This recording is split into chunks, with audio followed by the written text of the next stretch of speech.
ਇਹ ਵੀਡੀਓ ਮੇਰੀ ਧੀਆਂ ਵਾਸਤੇ ਵੇ ਕਿ ਧੀ ਜਿਹੜੀ ਉਹ ਰੱਬ ਦੀ ਰਹਿਮਤ ਹੁੰਦੀ ਏ ਤੇ ਹਰ ਘਰ ਵਿੱਚ ਜਿਹੜਾ ਨਾ ਧੀਆਂ ਸਦਾ ਸਲਾਮਤ ਰਹਿਣ। ਤੇ ਇਹ ਵੀਡੀਓ ਮੇਰੀ ਧੀਆਂ ਵਾਸਤੇ ਕਿ ਧੀਆਂ ਨਾਲ ਹੁੰਦੀ ਸਾਰੀ ਰੌਣਕ ਇਹ ਵਿਹੜੇ ਵਿੱਚ, ਧੀਆਂ ਨਾਲ ਹੁੰਦੀ ਸਾਰੀ ਰੌਣਕ ਇਹ ਵਿਹੜੇ ਵਿੱਚ, ਮਾਂ ਛੁਪੀ ਹੁੰਦੀ ਹੈ ਨਾ ਧੀਆਂ ਦੇ ਚਿਹਰੇ ਵਿੱਚ। ਹੁੰਦੀਆਂ ਪਰਾਈਆਂ ਧੀਆਂ ਇੱਕ ਦਿਨ ਜਾਣਾ ਏ, ਗੁੱਡੀਆਂ ਪਟੋਲੇ ਸਾਰੇ ਪਿੱਛੇ ਛੱਡ ਜਾਣਾ ਏ।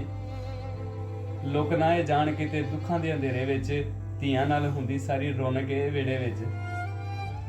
ਧੀ ਘਰ ਆਉਣ ਨਾਲ ਡਰ ਕਾਹਤੋਂ ਜਾਂਦੇ ਨੇ, ਧੀ ਘਰ ਆਉਣ ਨਾਲ ਡਰ ਕਾਹਤੋਂ ਜਾਂਦੇ ਨੇ, ਜ਼ਮੀਰ ਉਹਨਾਂ ਲੋਕਾਂ ਦੇ ਮਰ ਕਾਹਤੋਂ ਜਾਂਦੇ ਨੇ। ਆਉਣਾ ਪੈਣਾ ਇੱਕ ਦਿਨ ਰੱਬ ਦੇ ਕਟਹਿਰੇ ਵਿੱਚ, ਧੀਆਂ ਨਾਲ ਹੁੰਦੀ ਸਾਰੀ ਰੌਣਕ ਇਹ ਵਿਹੜੇ ਵਿੱਚ। ਵੇਖਿਆ ਨਾ ਲਾਡ ਹੋਵੇ ਉਹ ਕਿਹੜਾ ਪਾਲੇ, ਵੇਖਿਆ ਨਾ ਲਾਡ ਹੋਵੇ ਉਹ ਕਿਹੜਾ ਪਾਲੇ, ਗੁੱਡੀਆਂ ਨਾਲ ਖੇਡਦੀ ਸੀ ਕੱਲ ਦੀ ਤੇ ਗੱਲ ਏ, ਕਿੱਡੀ ਛੇਤੀ ਟੁਰ ਜਾਂਦੀ ਡੋਲੀ ਵਾਲੇ ਵਿਹੜੇ ਵਿੱਚ। ਧੀਆਂ ਨਾਲ ਹੁੰਦੀ ਸਾਰੀ ਰੌਣਕ ਇਹ ਵਿਹੜੇ ਵਿੱਚ, ਮਾਂ ਛੁਪੀ ਹੁੰਦੀ ਹੈ ਨਾ ਧੀਆਂ ਦੇ ਚਿਹਰੇ ਵਿੱਚ।